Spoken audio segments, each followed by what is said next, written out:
Pagmamayday na lang, hindi mo pa talaga kayang gawin, Zoy.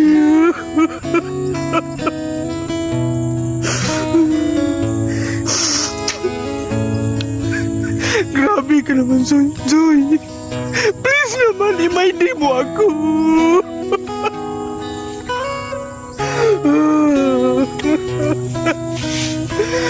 Zoy, i-mayday mo ako. I-mayday mo ako, Zoy. I-mayday mo ako. I-mayday mo ako, Zoy. Zoy, kahit ngayong February 14 lang, i-mayday mo ako. Yan lang naman yung hinihingi ko sa'yo, Zoy. Pag mayday lang, hindi mo ba talaga magawa?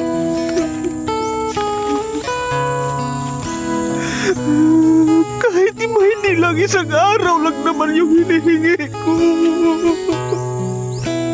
Zoy, sana i-mayday mo naman ako. Ano pa bang hindi ko nagawa para sa'yo? Grabe ka naman, Zoy. Pati pag mayday, hindi mo magayang magawa para sa akin.